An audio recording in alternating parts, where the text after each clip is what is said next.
வணக்கம், welcome to Josie's kitchen. கல்லீரல் அதோட பணி ரொம்பவே முக்கியம்.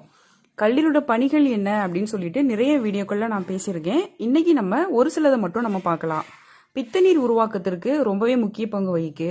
அது மட்டும் இல்லாம இரத்த சிவப்பணுக்களை உற்பத்தி பண்றதற்கும் நம்ம சாப்பிடக்கூடிய உணவுப் பொருட்கள்ல இருக்கக்கூடிய ஊட்டச்சத்துக்களை தேக்கி வைக்கிறதற்கும் கல்லீரல் ரொம்பவே முக்கிய பங்கு வகிக்கு. இந்த மாதிரி கல்லீரல்ல பாதிப்பு ஏற்படுது, பழுதடைஞ்சிட்டு அப்படின்னா ஒரு சில அறிகுறிகள் மூலமா நம்ம தெரிஞ்சுக்கலாம். பெரும்பாலும் என்ன காரணத்தினால கல்லீரல் பாதிக்கப்படுதுன்னு சொல்லி பார்த்தா, அதிகமா புகைய பிடிக்கிறது, மது அருந்துதல் போன்ற பிரச்சனைகள் இருந்தது அப்படின்னா கண்டிப்பா கல்லீரல் பாதிக்கப்படும். என்ன அறிகுறிகள்னு சொல்லி பார்த்தா, அதிகப்படியான மலச்சிக்கல் பிரச்சனை அவங்களுக்கு ஏற்படும். எந்த வேலையுமே செஞ்சிருக்க மாட்டாங்க, ஆண்கள் பெண்கள் 2 பேர்னாலும் சரிதான். ஆனா உடல் எப்போதுமே சோர்வா இருக்கிற மாதிரி அவங்களுக்கு ஃபீல் ஆகும். அது மட்டும் இல்லாம அவங்களுடைய தோல் பகுதி சிவந்து காணப்படும். அதிகப்படியான அரிப்பு ஏற்படும். அங்கங்க கருமை நிறத்துல திட்டுக்கள் காணப்படும். அவங்க யூரின் போறாங்க, சிறுநீர் கழிக்கும் போது அதிகப்படியான துர்நாற்றம் ஏற்படும். அடர் மஞ்சள் நிறத்துல அவங்களுக்கு வெளியேறும். கல்லீரல் ரொம்ப அதிகமா பாதிப்படைஞ்சது அப்படின்னா கண்கள்ல அவங்களுக்கு தெரியும். கண்களும் மஞ்சள் நிறத்துல காணப்படும். மஞ்சள் காமாலை நோய் வரும். ஹெப்படைட்டிஸ் பி போன்ற வியாதிகள் வரும். பிசிஓடி போன்ற பிரச்சனைகள் வரும். தலைமுடி உதிர்வு அவங்களுக்கு அதிகமா இருக்கும். ஆண்கள் எடுத்துக்கிட்டோம் அப்படின்னா திடீர்னு அவங்களுடைய மார்பகங்களுடைய வளர்ச்சி அதிகமா காணப்படும். நார்மலா இருக்கிறத விட திடீர்னு பார்த்தாங்க அப்படின்னா கொஞ்சம் பெருசா அவங்களுக்கு காணப்படும் மார்பகங்கள். இந்த மாதிரியான அறிகுறிகள் தென்பட்டது அப்படின்னா அவங்களுக்கு கல்லீரல்ல ஏதாவது பாதிப்பு இருக்கு அப்படின்னு சொல்லி நம்ம தெரிஞ்சுக்கலாம். இன்னைக்கு நம்ம அந்த மாதிரி பழுதடைந்த பாதிக்கப்பட்ட கல்லீரலை, அதுல இருக்கிற அந்த நச்சு கழிவுகளை நம்ம எப்படி இயற்கை முறையில வீட்டுல இருக்கக்கூடிய பொருட்கள் வச்சு எளிமையா வெளியேற்றலாம் அப்படின்னு சொல்லி தான் நம்ம பார்க்க போறோம். வாங்க, அதுக்கு என்ன பொருட்கள் தேவை, அதை எப்படியெல்லாம் நம்ம பயன்படுத்தணும்னு சொல்லிட்டு இப்போ பார்க்கலாம். இதுக்கு முதல்ல நம்ம எடுத்துக்கிட்டது இந்த கருப்பு உலர் திராட்சை, பிளாக் ரைசின்ஸ் அப்படின்னு சொல்லக்கூடிய இந்த கருப்பு உலர் திராட்சை தான் நம்ம எடுத்திருக்கோம். இதை மட்டும் நம்ம பயன்படுத்த போறது கிடையாது. இதை பயன்படுத்தக்கூடிய அளவுகளும் வேறுபடும். இதை எப்படி பயன்படுத்தணும் அப்படிங்கிறதும் ரொம்பவே வித்தியாசப்படும். இது உங்களுக்கு நிறைய நன்மைகளை தரக்கூடியது. சொல்லப்போனால் உங்களுடைய ரத்தத்தை சுத்திகரிப்பதற்கு ரொம்பவே முக்கிய பங்கு வகிக்கு. மூலம் போன்ற பிரச்சனைகள் இருக்கு, அதாவது பைல்ஸ் சொல்லக்கூடிய மூலம் போன்ற பிரச்சனை இருக்கு அப்படின்னாலும் அதை சரி பண்ணுவதற்கும் ரொம்பவே உதவியா இருக்கும். இதை நீங்க எப்படி அளவு எடுக்கணும் அப்படின்னு சொன்னா, உங்களுடைய உள்ளங்கை அளவும் நீங்க எடுத்துக்கோங்க. அதாவது எதுக்காக நீங்க இப்படி எடுங்க அப்படி சொல்றேன் அப்படின்னா, ஒவ்வொருத்தருடைய உயரம், உடல் எடை எல்லாமே வேறுபடும். இப்போ நீங்க உங்களுக்கு பண்றீங்க அப்படின்னா, உங்களுடைய கணவருக்கோ உங்களுடைய குழந்தைகளுக்கோ நீங்க பண்றீங்க அப்படின்னா அவங்களுடைய உள்ளங்கை அளவுக்கு நீங்க எடுக்கிறது ரொம்பவே உங்களுக்கு நல்லது. நான் என்னோட உள்ளங்கை அளவு எடுத்திருக்கேன். நீங்க எண்ணிக்கையிலன்னு சொல்லி எண்ணி பார்த்தீங்க அப்படின்னா சிலருக்கு 20 வரும், 25 வரும், 30 வரைக்கும் கூட உங்களுக்கு வரும். இதை நீங்க என்ன பண்ணுங்கன்னா, நல்லா ஒரு கிளாஸ் அளவுக்கு தண்ணீர்ல நீங்க போட்டு கொஞ்சமா உப்பு போட்டு நல்லா கழுவி எடுத்துக்கோங்க. எதுக்காக சொல்றேன் அப்படின்னா, இதுல மேலோட்டமா பார்த்தீங்க அப்படின்னா இந்த மாதிரி வெண்மை நிறத்துல உங்களுக்கு இருக்கும். இது உங்களுக்கு நல்லா கழுவி வெளியில போகணும் அப்படின்னா நான் சொல்ற மெத்தட்ல நீங்க செய்யுங்க. இப்போ அந்த மாதிரி நம்ம அதை எடுத்துக்கலாம். அடுத்து என்ன பண்ணணும்னு சொல்லி பார்ப்போம். இப்போ ஒரு பாத்திரத்துல நீங்க 400 ml தண்ணீர் ஊற்றிக்கோங்க. கிட்டத்தட்ட 2 கிளாஸ் அளவுக்கு உங்களுக்கு தண்ணீர் வரும். அதுல நம்ம ஏற்கனவே இந்த மாதிரி கழுவி சுத்தப்படுத்தி வச்சிருக்கிற இந்த கருப்பு உலர் திராட்சை இதை நம்ம சேர்த்துடலாம். இதை நல்லா நம்ம கொதிக்க வச்சு எடுக்கணும். இந்த 400 ml 200 ml கொதிக்கணும். இதுல நீங்க கவனிக்க வேண்டிய விஷயம் என்ன அப்படின்னா, நீங்க மூடி போட்டு கொதிக்க வைக்க கூடாது. இந்த மாதிரி ஓப்பன்லயே நீங்க விட்டு 200 ml குறையிற வரைக்கும் நல்லா நீங்க இதை கொதிக்க வச்சு எடுத்துக்கோங்க. இது நமக்கு 200 ml குறையட்டும். அதுக்கப்புறம் என்ன பண்ணணும்னு சொல்லி பார்ப்போம்.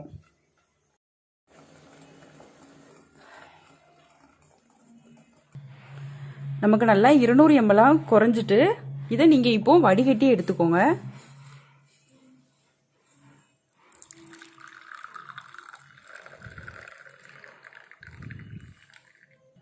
இதை நீங்க ரொம்ப சூடா இருக்கும்போது குடிக்கக்கூடாது. ஒரு மிதமான சூட்டுக்கு உங்களுக்கு வரும்போது காலையில எழுந்ததும் நீங்க வெறும் வயிற்றுல இதை நீங்க குடிக்கணும். எழுந்ததும் அப்படிங்கிறப்போ நீங்க சிலர் 7 மணிக்கு எழும்புவீங்க, 8 மணிக்கு எழும்புவீங்க, அந்த மாதிரி பண்ணக்கூடாது. ஒரு 5ல இருந்து 6 மணிக்கு உள்ள நீங்க இதை குடிச்சிடணும். கண்டிப்பா ரொம்ப சூடாவும் இருக்கக்கூடாது, ரொம்ப குளிர்ந்த நிலையிலும் இருக்கக்கூடாது. இந்த மாதிரி மிதமான சூட்ல நீங்க இதை குடிக்கணும். இதை குடிச்சதுக்கு பிறகு நமக்கு இந்த கருப்பு உலர் திராட்சை நமக்கு இருக்கும். இதை நீங்கள் வாயில் போட்டு மென்று நீங்கள் சாப்பிடணும். ரொம்ப ஃபாஸ்ட்டாக நீங்கள் வேகமாக வாயில் போட்டு அரைச்சி சாப்பிடக்கூடாது. இப்போ நம்ம சாக்லேட்லாம் எப்படி நல்லா ருசிச்சு சாப்பிடுவோம், நல்லா சீவ் பண்ணி சாப்பிடுவோம், அந்த மாதிரி நீங்கள் இதை சாப்பிடணும். அதனால உங்களுக்கு இதுவும் வேஸ்ட் ஆகாது. இந்த மாதிரி நீங்கள் தொடர்ச்சியாக 3 நாட்கள் நீங்கள் எடுத்துட்டு வாங்க. கண்டிப்பாக வந்து உங்களுக்கு 100% மலச்சிக்கல் பிரச்சனை இருந்ததுன்னா தீரும். உங்களுக்கு கல்லீரல் பிரச்சனை சரியாகும். கூடவே உங்களுக்கு மூலம் போன்ற வியாதி இருந்தது அப்படின்னாலும் அதுவும் உங்களுக்கு சரியாகும். ஸோ இந்த மெத்தட் நீங்கள் தாராளமாக ஃபாலோ பண்ணிட்டு வரலாம். இன்னும் நீங்கள் அதிகமான நாட்கள் எடுக்கணும்னு நினச்சிங்க அப்படின்னா முதல்ல ஒரு 3 நாட்கள் நீங்கள் எடுத்துட்டு மறுபடியும் ஒரு 3 நாட்கள் இடைவெளி விட்டுட்டு அதுக்கப்புறமா தொடர்ச்சியாக ஒரு 3 நாட்கள் நீங்கள் எடுத்துகிட்டு வரலாம். ஸோ இதை ஃபாலோ பண்ணிட்டு வாங்க. நெக்ஸ்ட் மெத்தட் என்னன்னு சொல்லிட்டு நம்ம இப்போ பார்க்கலாம். அடுத்ததாக நம்ம எடுத்துக்கிட்டது இந்த வெங்காயம். சின்ன வெங்காயம் கிடையாது, பெரிய வெங்காயம் நீங்கள் எடுத்துக்கோங்க. இது ஒரு பாதி அளவு மட்டும் நீங்கள் எடுத்துக்கிட்டீங்க அப்படின்னா போதும். கல்லீரலை சுத்தப்படுத்துவதற்கு மிகச்சிறந்த பங்கு வகிக்கக்கூடியது இந்த பெரிய வெங்காயம். அது மட்டும் இல்லாமல் மஞ்சள் காமாலை பிரச்சனை உங்களுக்கு இருக்கும் அப்படின்னா இந்த பெரிய வெங்காயத்தை நீங்கள் அடிக்கடி சாப்பிட்டு வாங்க. கண்டிப்பாக அந்த மஞ்சள் காமாலை போன்ற பிரச்சனையிலேருந்து கண்டிப்பாக உங்களுக்கு ஒரு தீர்வு கிடைக்கும்.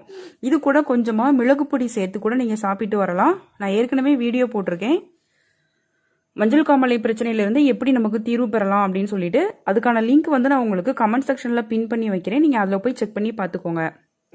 இன்னைக்கு நம்ம இந்த கல்லீரலை சுத்தப்படுத்துறதற்கு இந்த பெரிய வெங்காயம் நம்ம எடுத்திருக்கோம். இதை மட்டும் பயன்படுத்த போகிறது கிடையாது. இது கூட அடுத்ததான் நம்ம எடுக்க போகிறது இந்த இஞ்சி. இஞ்சியை பற்றி நமக்கு நல்லாவே தெரியும். இதயத்திற்கு ரொம்பவே நல்லது.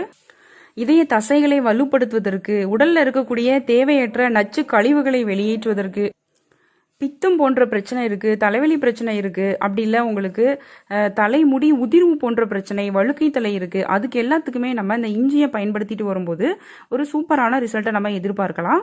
இன்னைக்கு நம்ம இந்த கல்லீரலை சுத்தப்படுத்துவதற்கும் இந்த இஞ்சியை நம்ம எடுத்துக்கலாம். இந்த ரெண்டையும் நம்ம சின்ன துண்டுகளாக கட் பண்ணிட்டு இது கூட அடுத்து இன்னும் 2 வேற பொருள் நம்ம சேர்க்க போறோம்.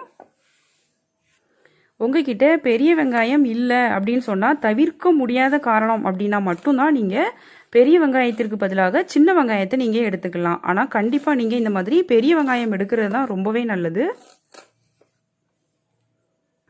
இஞ்சி வந்து கிட்டத்தட்ட நீங்கள் 1 இன்ச் அளவுக்கு நீங்கள் எடுத்துக்கிறது ரொம்பவே நல்லது. இப்போ ஒரு பாத்திரத்தில் நம்ம 1.5 கிளாஸ் அளவுக்கு தண்ணீர் ஊற்றிக்கலாம். இது கிட்டத்தட்ட உங்களுக்கு 300 ml வரும். இப்போ இதில் நம்ம கட் பண்ணி வச்சிருக்கிற அந்த ரெண்டையும் சேர்த்துட்டு இது கூட நம்ம அடுத்ததான் சேர்க்க போகிறது ஒரு ஏலக்காய் நம்ம சேர்த்துக்கலாம். உங்ககிட்ட அந்த ஏலக்காய் பொடியாக இருக்குது அப்படின்னா ஒரு பிஞ்ச் மட்டும் நீங்கள் எடுத்து போட்டுக்கோங்க. இதை நம்ம 1-2 தட்டி சேர்த்துக்கலாம். இதையும் சேர்த்தாச்சு. இது நமக்கு நல்லா கொதிச்சு வரட்டும். கொதிச்சதுக்கு பிறகு இன்னும் ஒரு முக்கியமான பொருள் நம்ம சேர்க்கணும். இந்த 300 ml தண்ணீர் வந்து 250 ml நமக்கு குறையணும். அது வரைக்கும் நம்ம இதை கொதிக்க வச்சுக்கலாம். இதை நீங்கள் மூடி போட்டு மூடினா கூட கொதிக்க வச்சுக்கோங்க. நல்லா நமக்கு கொதிக்க ஆரம்பிச்சு 250 ml குறைஞ்சிட்டு இப்போ நம்ம இந்த ஸ்டேஜில் ஒரு 1/4 டீஸ்பூனுக்கும் குறைவான அளவு தான் மஞ்சள் பொடி நம்ம சேர்த்துக்கணும். 1 கிராமுக்கும் கீழே ஒரு 1/2 கிராம், 1/4 கிராம்ல இருந்து 1/2 கிராம் அளவுக்கும் நம்ம சேர்த்துட்டு இந்த மாதிரி கொதிச்சு வந்ததும் இதை நம்ம ஆஃப் பண்ணிடலாம். ஆஃப் பண்ணிட்டு இதை நம்ம ஃபில்டர் பண்ணி எடுத்துக்கணும்.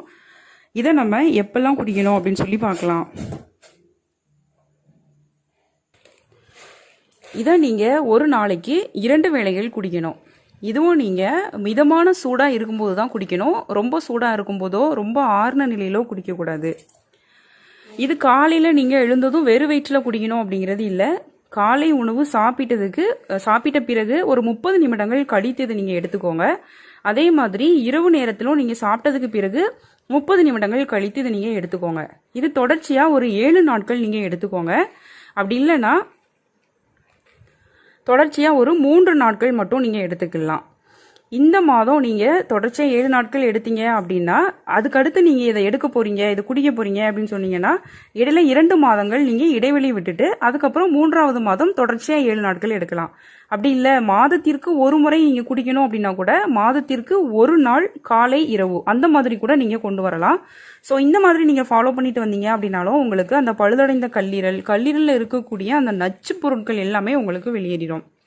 இந்த 2 மெத்தடுமே நீங்கள் தாராளமாக ஃபாலோ பண்ணிட்டு வரலாம். இன்னும் உங்களுக்கு இதே மாதிரி உடல்நலம் சார்ந்த வீடியோக்கள் வேணும் அப்படின்னாலும் நீங்கள் கமெண்ட் செக்ஷனில் கேளுங்க. கண்டிப்பாக நான் உங்களுக்கு வீடியோ போடுறேன். என்னோட சேனல் பிளேலிஸ்ட்டில் போய் நீங்கள் செக் பண்ணி பார்த்தீங்க அப்படின்னாலும் உங்களுக்கு நிறைய வீடியோக்கள் கிடைக்கும். ஒவ்வொரு செக்மெண்ட்டாக போட்டிருப்பேன், அதில் போய் நீங்கள் செக் பண்ணி பார்த்துக்கோங்க. அவ்வளோதான். உங்களுக்கு என்னோட இந்த வீடியோ பிடிச்சிருக்கும்னு சொல்லிட்டு நான் நம்புகிறேன். மறக்காமல் நீங்கள் லைக் பண்ணுங்கள், உங்கள் ஃப்ரெண்ட்ஸ் எல்லாத்துக்கும் ஷேர் பண்ணுங்கள். புதுசாக பார்க்குறவங்களா இருந்தால் சப்ஸ்கிரைப் பண்ணிக்கோங்க. பக்கத்தில் இருக்கிற பெல் சிம்மில் மறக்காமல் கிளிக் பண்ணுங்கள். நான் இன்னொரு நாள் இன்னொரு வீடியோவோட உங்களை மீட் பண்ணுறேன். தேங்க்யூ.